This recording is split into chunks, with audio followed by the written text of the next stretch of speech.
We're ready. I'd like to call this meeting of the Festus City Council to order. Roll call, please. Councilman Boyer. Here. Councilman Underwood. Councilwoman Templeton. Councilman Weiner. Here. We're ready. Councilman Dennis. Here. I'd like to call this meeting of the Festus City Council to order. Roll call, please. Councilman Boyer. Here. Councilman Underwood. Councilwoman Templeton. Councilman Weiner. That's the other dimension. Councilman Venz. Oh, I'm here again. Councilman Cook. Present first time. Councilman Tenen. Fifth dimension. Pledge of Allegiance.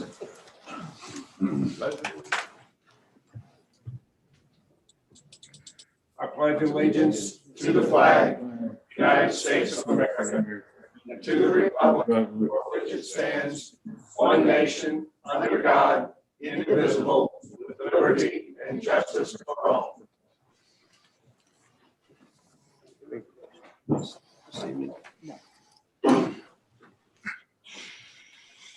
I will entertain a motion to approve the consent agenda. Tonight, we have the amount of bills tonight is $469,447.13. So moved. Motion's been made Second. and seconded to approve the consent agenda. Roll call, please.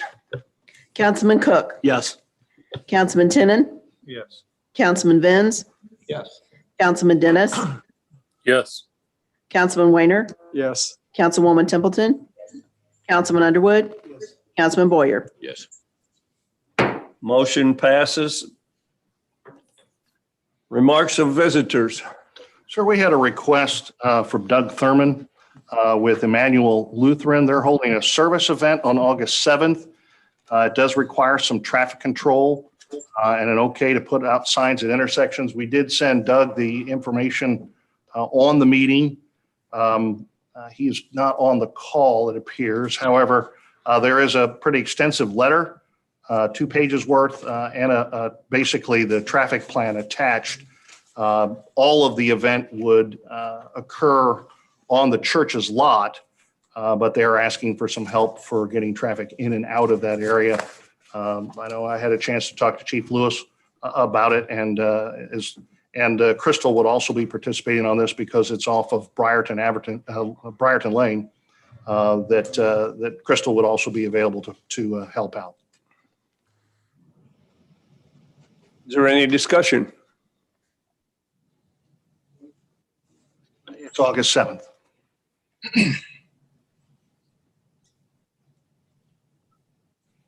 I'll entertain a motion to accept the request of Mr. Thurman for the Emmanuel Lutheran service event on August 7th. Motion's been made and seconded. All those in favor say aye. Aye. Aye. All those opposed say nay. Hearing none, motion carries.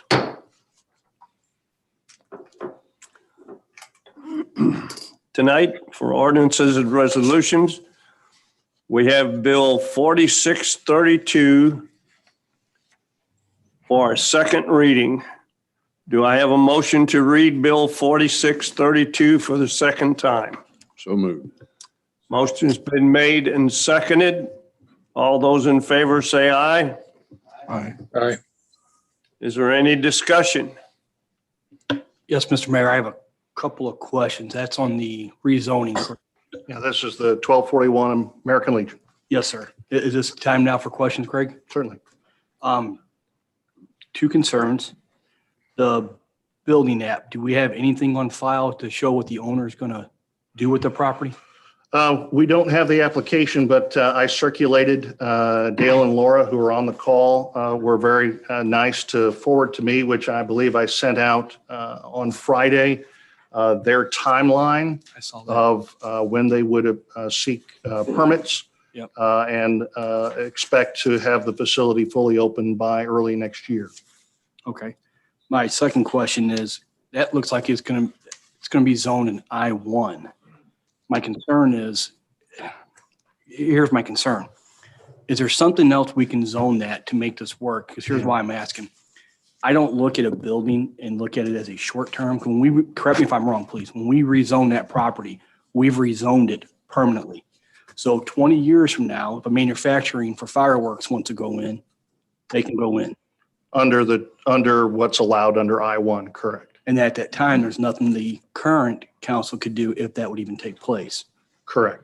See, that's what concerns me about rezoning, Yeah. because we can't just look at the current use. We have to look at the total picture of the zoning process. So how can we make this work? Help me overcome that concern I have. That's just something that all of us have talked about for a while now. And if you have any questions of Dale and Laura Steckline, they're on the call, and you're more than welcome to ask any of them. But I think the one thing that we've been concerned with is when the code was written, when the industrial zone was considered and they placed storage in it, the definition of that storage then is probably a little different than the mini storage, climate controlled operations that you see in use today. And fortunately, by some stroke of luck, council opted here a couple of months ago to take a look at some of our other districts and what should be allowed or not allowed within those districts. And that discussion focused primarily on the downtown district, what's known as B3. But we also have what's known as B4. B4 is our highway commercial district. And something that Brian Malone and I talked about just last week, I think we would all have a lot more comfort if moving forward, we were to say that we would move mini storage into the B4 district with a conditional use. It still has to go to P&Z. It still has to come to the city council. But here, if you use it in this instance, it's moving from a B2 zone to a B4 zone. So you're staying within that same general classification of businesses, granted a little bit more higher density of use, but when you consider its proximity, and in this exact case, where it's located, right at the on-ramp, off-ramp of 55 and 67, I think instances like that make a lot of sense. So I think the use here, assuming the STEC lines move forward, makes a lot of sense because of where it's located. If we take into consideration that the city would like to move this from an I-1 use to a B4 conditional use, which would address future uses, future applications moving forward. I would like to see that happen myself because it make me more comfortable. I definitely want to see this go in, but it's the zoning that concerns me. I think we can fix the zoning, since that's a process we're in the middle of now. It's something that we've talked about internally. I think one-on-one, I've had a chance to talk to some of you about.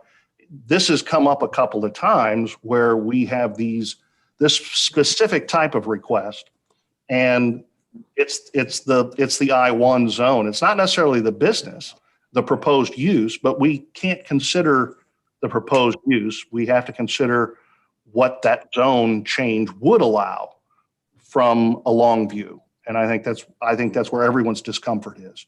So like I said, we're in the process now. I would expect in June, we would have a full package to go through P&Z, which would include the amendments to the B3 district we've talked about already, the amendments to the non-conforming uses that we've talked about, but that we could also add to that an amendment to the zoning table to move this from I-1 to B4 as a conditional use. So again, you still get a full look at it. But then I think the B2 to B4 is a lot more comfortable move than a B2 to an I-1. Again, I think everybody when you hear industrial, I think everybody, like you said, fireworks manufacturer. Yeah. Yeah, So absolutely.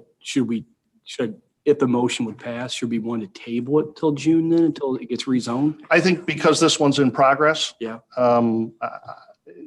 I think we need to rule on it one way or another. I think if we move that provision from I to B, it certainly doesn't allow the expansion of that single zone. And any future expansion of it would require rezoning to B4 with the conditional use, which I think makes a lot more sense. And hey, Greg, just a quick comment. I mean, our sole intention is self-storage. So, I mean, we'd absolutely be fine with, something in there that says, hey, future when code reflects B4 for self-storage to get rezoned from I1 to B4. I mean, our intent is solely that. So we certainly work with you. Is there any other discussion? Yeah, Brian, so if we vote this down tonight, how would it go from there as far as they're concerned? I think it's a worthy business. We vote it down, then we go through the rezoning process and then we get back with them, or? So if you were to vote this down, essentially they would have to reapply at a later date to seek approval of it, basically under the argument that conditions have changed and it's now an appropriate use or the proposal has changed in some way. I'd have to look at your code a little more thoroughly. Some cities have provisions that say if you apply and are denied, you have to wait 6 months or a year to resubmit. I would have to double check to confirm if that's the case. I'm not aware that you have that, but some cities do. But if you deny it, it's denied and they'd have to start the process over. You would have to go back through Planning and Zoning Commission, have another hearing. And the process kind of starts back at zero regardless. See, I don't know if that's fair to them. So, yeah. It's a tough one to me. Is it possible to vote on it and approve it pending that perceived change of that zoning? No, I don't think so. I think, and where I think Kevin's coming down, I think where all of us are coming down is we don't want to do something that's overly burdensome to the STEC lines. No, not at all. They've applied, they've paid their fees to make this process possible, and asking them to do that again. I don't think we can do, and Brian, if I'm wrong, correct me, I don't feel we can do a pending. But I think, go ahead. No, I agree. You wouldn't, I don't think you could do that. What I would say too is if, let's just say 2 months from now, if we have not updated our zoning and the STEC lines inform us that their proposal, for whatever reason, circumstances have changed and they can't move forward, the city can still take action to amend its zoning code however it sees fit in the future, whether that be to change the uses that are permitted in I1 after you've rezoned this to I1, or to change the zoning to another appropriate designation. It's not the case that every parcel has one, ideal zone. There's a lot of property that could be zoned any number of different ways. And as long as the council's action is consistent with its comprehensive plan, consistent with the purposes of Chapter 89 of the Missouri statutes, you would have the ability to respond, I guess, if circumstances were to unexpectedly change. I have a question. So if we were to vote this in tonight as an I1 and then later change the code for self-storage facilities from I1 to B4, could we take that I1 spot where they're at and rezone it B4? If they were to petition us, certainly. And I think we could make some accommodations that way. It sounds like Dale, Laura. Yeah, absolutely. We'd be willing to do that. Sure. And we agree. We understand your concern. And like somebody said, the type of storage we're building fits more into the B4 and everything like that. So we totally agree with what you're saying. And like I said, we'll sign something that says, once you go and look at everything, we'll petition it to get it rezoned to what you guys want it rezoned to. I think it would be in the city's best interest to, with my limited knowledge, to work that way, to protect the future of zoning. And I I think I would personally like to see it go that way. Is there any other discussion?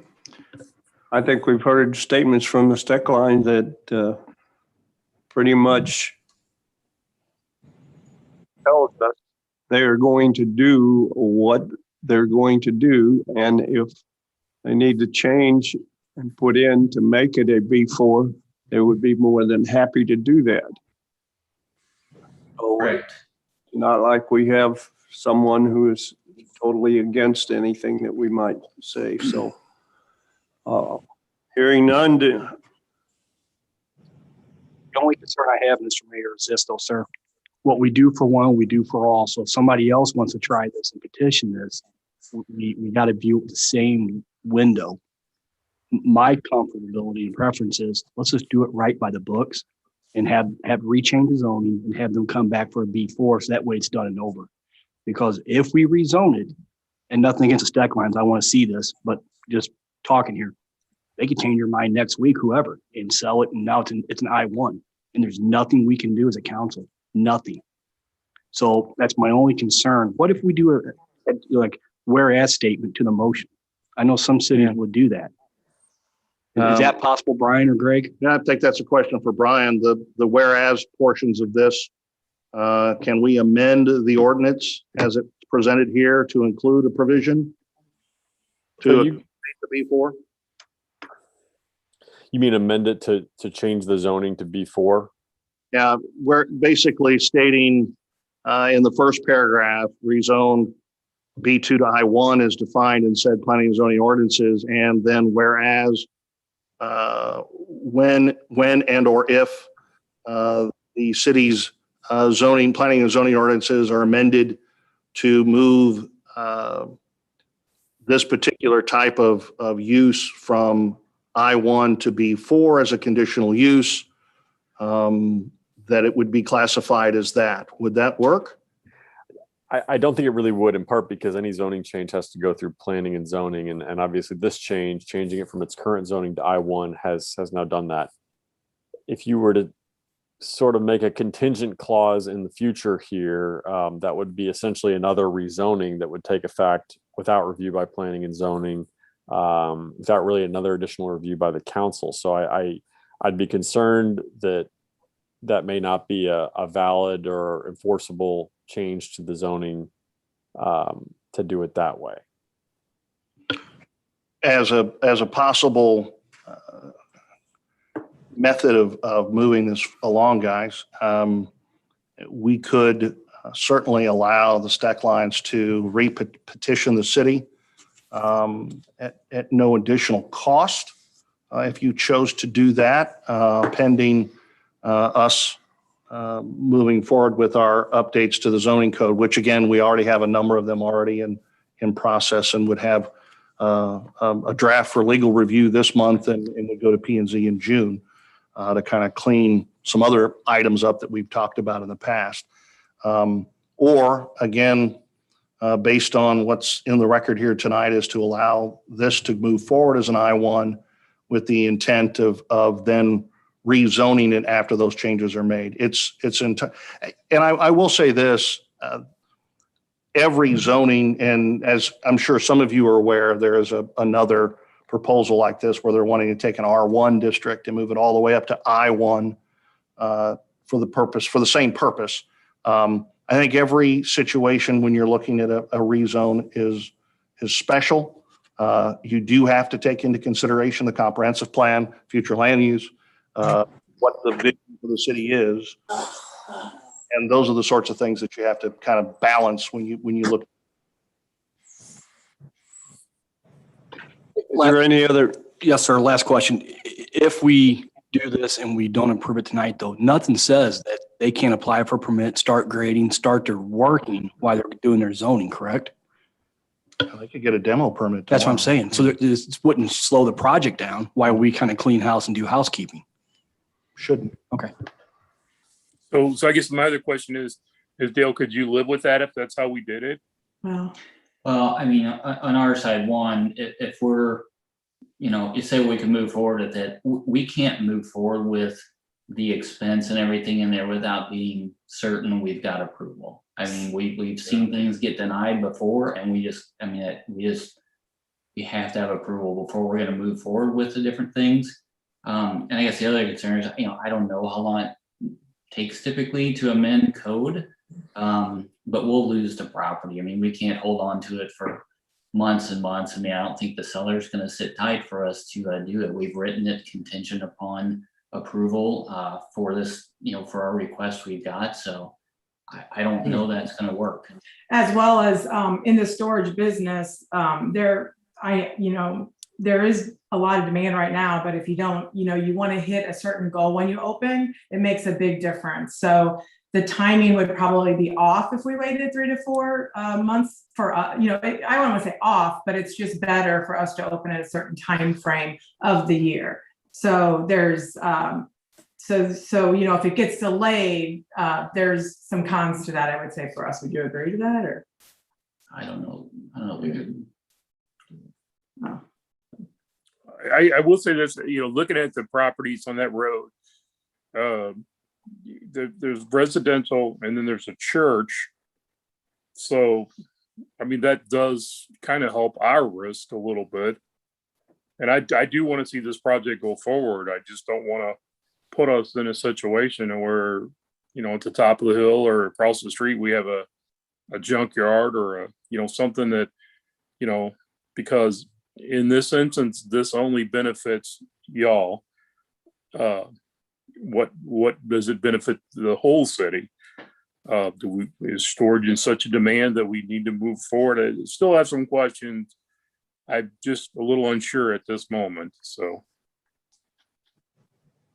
Is there any other discussion? Greg, what would be the estimated delay that the Steck Lines would have because of our paperwork? As I mentioned, and Brian and I've talked about this already, we anticipate having the zoning revisions to him by the end of this month. P&Z would meet the third Thursday in June. And then you would have it in your laps for your second meeting in June as well. So we're talking 5-6 weeks before those revisions can be made. That would also include the B3 updates that we've talked about. But we could also make that amendment to the zoning table to include the B4 conditional use. Will those dates be established tonight? We would be able to have the full package in front of planning and zoning by their June meeting. Yeah.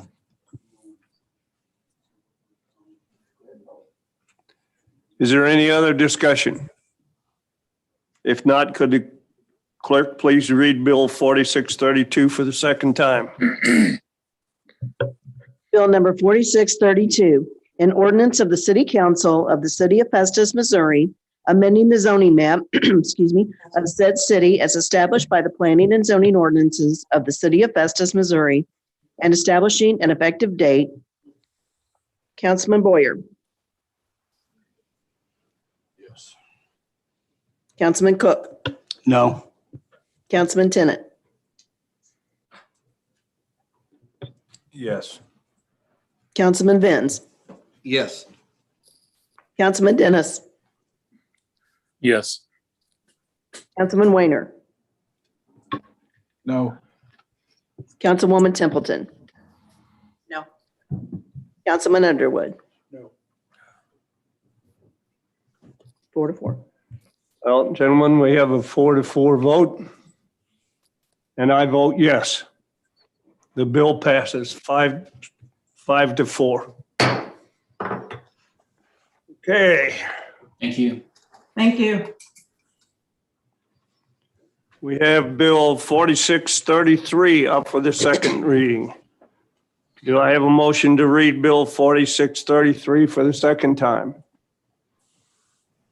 So moved. Motion's been made and seconded. All those in favor say aye. Aye. All those opposed say nay. Hearing none, the motion carries. Madam Clerk, would you please read Bill 4633 for the second time?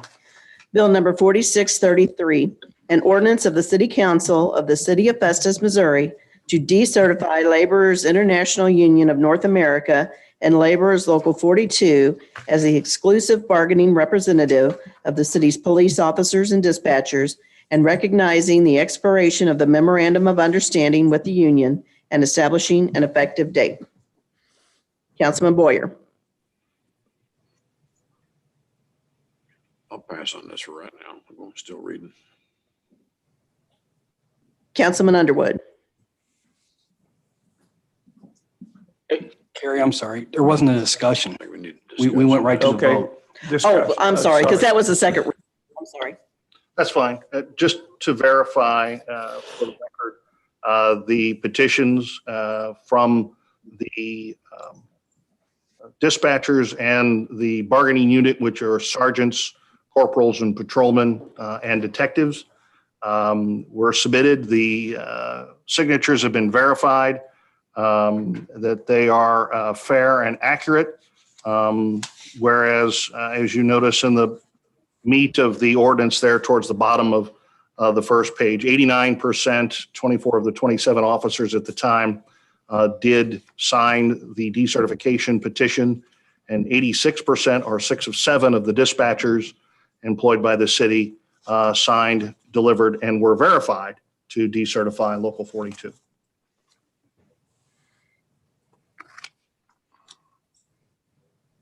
Any other discussion?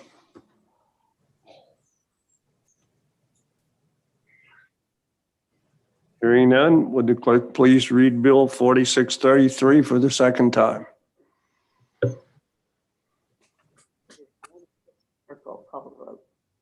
Call for the vote. Councilman Boyer. Yes. Councilman Underwood.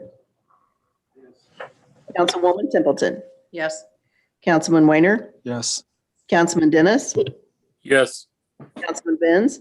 Yes. Councilman Cook. Yes. Councilman Tennant. Yes. Bill 4633 passes.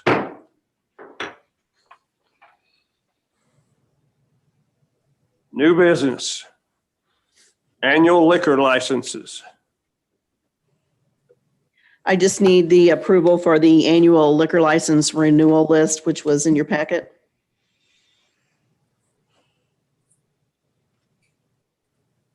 No problems from the chief, right?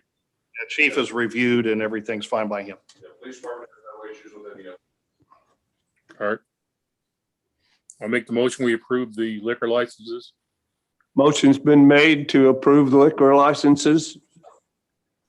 And we have a second. All those in favor say aye. Aye. Okay. All those opposed say nay. Hearing none, motion carries. Liquor licenses have been approved. Old business. If you recall, we had two requests at the last meeting, one being from Wendy Wright to utilize the library parking lot for the distribution of outreach, I should say, helping those in need. It's an event where they hand out free items, including but not limited to clothes, shoes, personal care items, Bibles, household items, kids' school supplies, winter coats, Christmas gifts. So Wendy is on the call if you have any questions for her. Otherwise, we need a motion to approve or deny.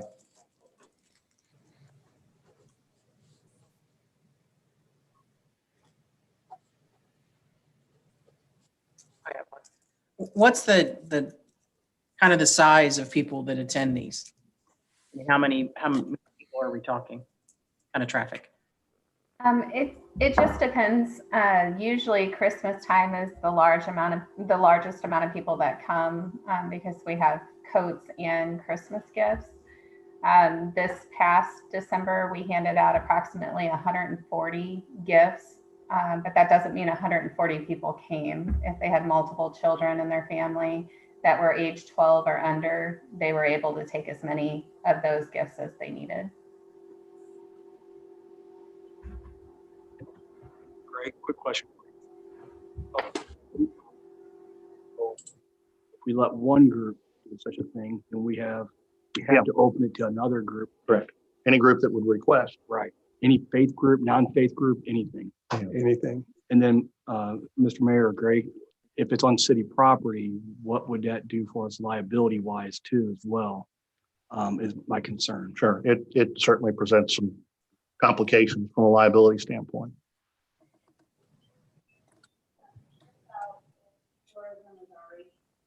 Yeah, and if we had conflicts with existing events, say Winterfest, the mayor's cruises, there would be possibility of some conflicts on some dates.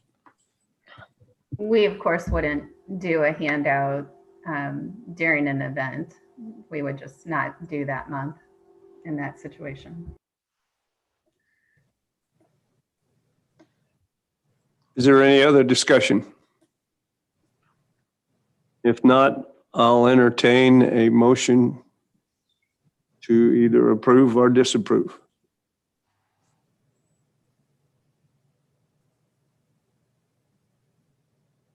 I'll entertain a motion to approve. I'll entertain a motion to disapprove. So moved. Motion's been made and seconded to disapprove the request. Roll call, please. Doesn't have to be a roll call. Okay. All those in favor say aye. Aye. All those opposed say nay. Hearing none, the motion carries.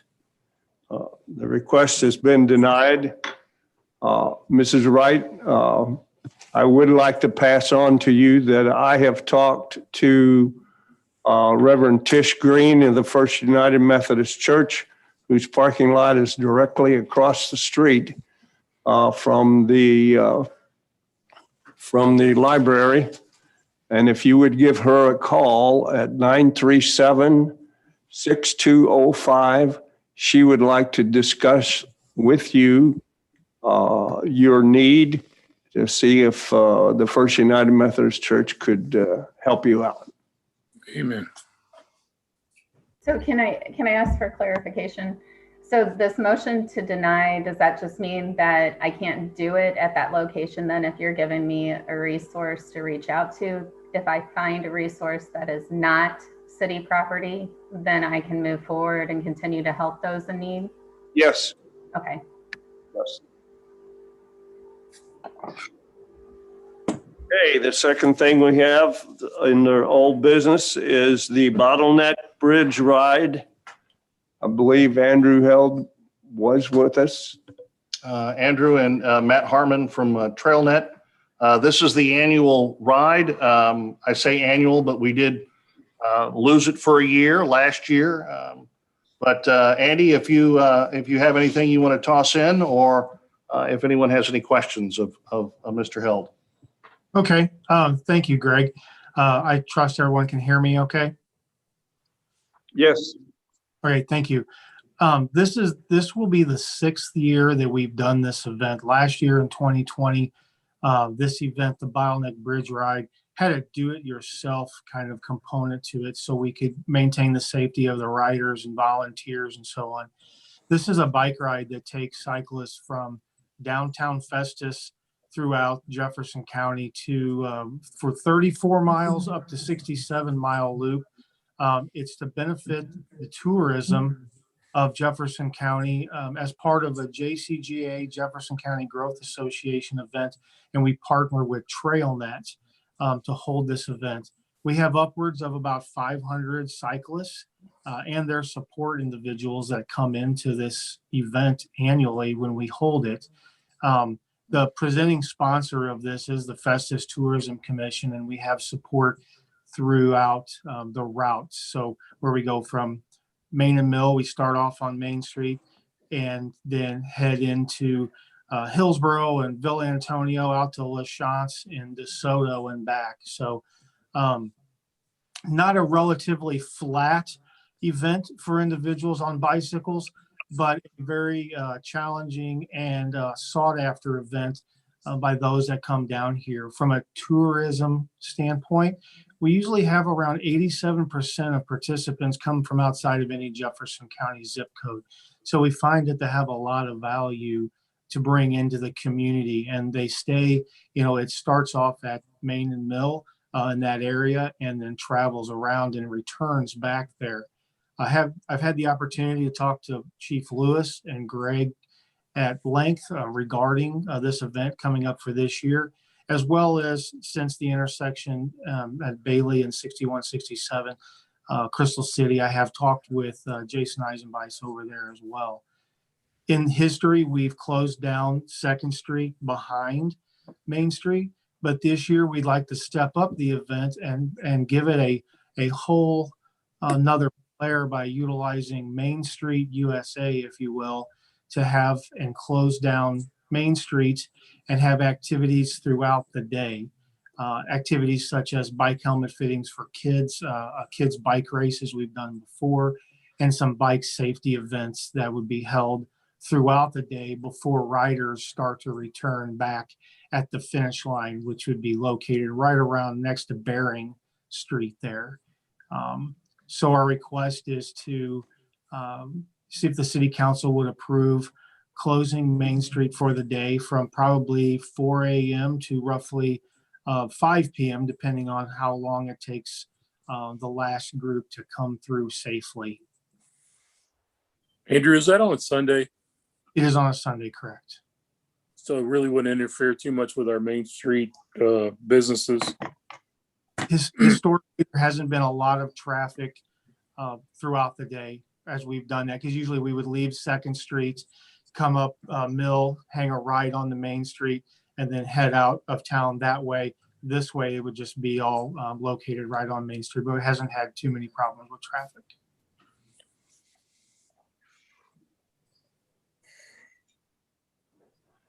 Is there any other discussion? No. I'll entertain a motion to approve the request for Mr. Held on the Bottleneck Bridge ride. I'll make that motion. Second. Motion's been made and seconded. All those in favor say aye. Aye. All those opposed say nay. Hearing none, motion carries. Mr. Held, you may do your bike ride on Main Street. Great. Thank you all very, very much. We appreciate it. I heard a rumor, sir, that you need a convertible to start the ride. That is the case. So yes, I was likely going to get in touch with you regarding, someone told me you had a convertible. Yes, I do. Okay. So, and I think Greg Camp and Tim Lewis were going to use a tandem bike to ride 67 miles that day too. That rumor is greatly exaggerated, and that'll make Well, thank you all very much. I appreciate it. that's all. Thank you, council. Thank you.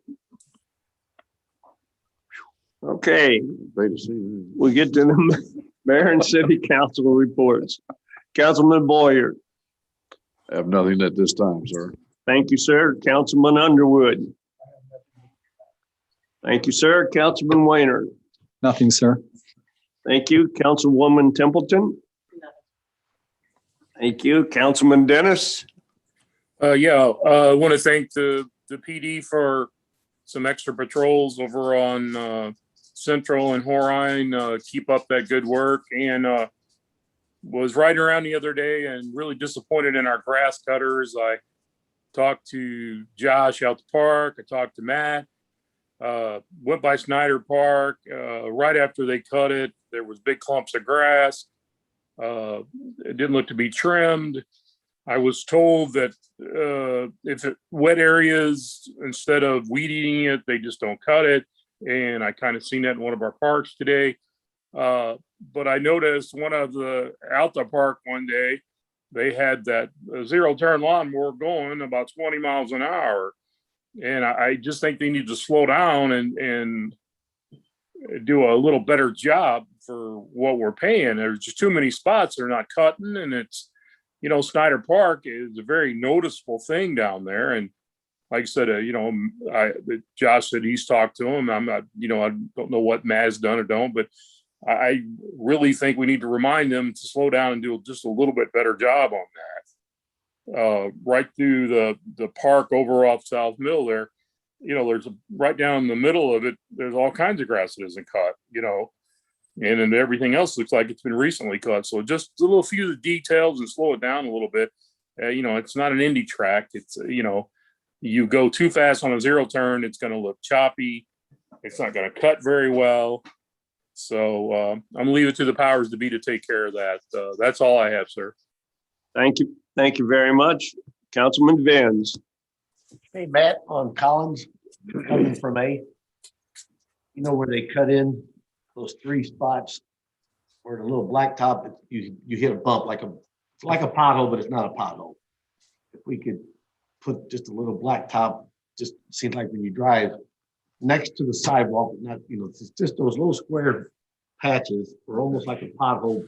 I mean, it goes that a lot, but you see people just boom, boom, boom, boom, and that could eventually get wear and tear. Overall, the streets are looking pretty good. I've seen a lot of improvement. That's it, sir. All righty. Thank you. All right. Thank you. Councilman Cook. Yes, sir. Hey, Captain, speed sign there in front of the school.